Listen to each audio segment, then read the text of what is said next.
Hi all, ഞാനിന്ന് ഉണ്ടാക്കാൻ പോകുന്നത് എൻ്റെ ഫേവറേറ്റ് ഡിഷായ കലുവാത്തോരയുടെ ഫേവറേറ്റ് ഡിഷ്.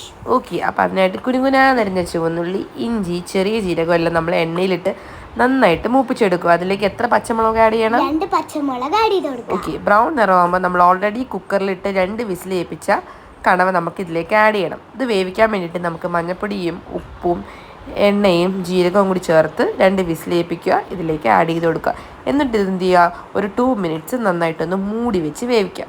അത് കഴിഞ്ഞിട്ട് നമ്മൾ തേങ്ങ എടുത്ത് എന്ത് ചെയ്യുക, ബ്ലെൻഡ് ചെയ്ത് കൊടുത്തിട്ട് നടുക്കോട്ട് വെച്ച് കൊടുക്കുക. ഓക്കെ. ബ്ലെൻഡ് ചെയ്യുന്ന തേങ്ങയിൽ നമ്മൾ ഓൾറെഡി പറഞ്ഞതുപോലെ വെളുത്തുള്ളിയും മഞ്ഞൾപ്പൊടിയും ജീരകവും ആഡ് ചെയ്ത തേങ്ങ ഒന്ന് അരച്ചെടുത്തിട്ട് നമ്മൾ ഈ ഒരു കൂട്ടിലേക്ക് ആഡ് ചെയ്ത് കൊടുക്കുക.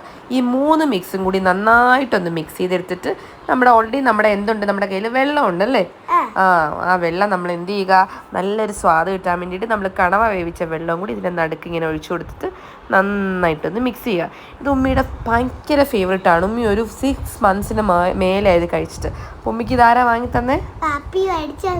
ഓക്കെ, വാപ്പി അപ്പം നമുക്ക് സർപ്രൈസ് ആയിട്ട് വാങ്ങിച്ചു തന്നൊരു ഐറ്റമാണ് കണവാത്തോരൻ. അപ്പം ഞാനിത് കൂട്ടിന്ന് ഇതുവക്കുട്ടിയായിട്ട് നല്ല രീതിയിൽ അടിപൊളി ടേസ്റ്റ് ആയിട്ട് നമ്മൾ കഴിക്കും.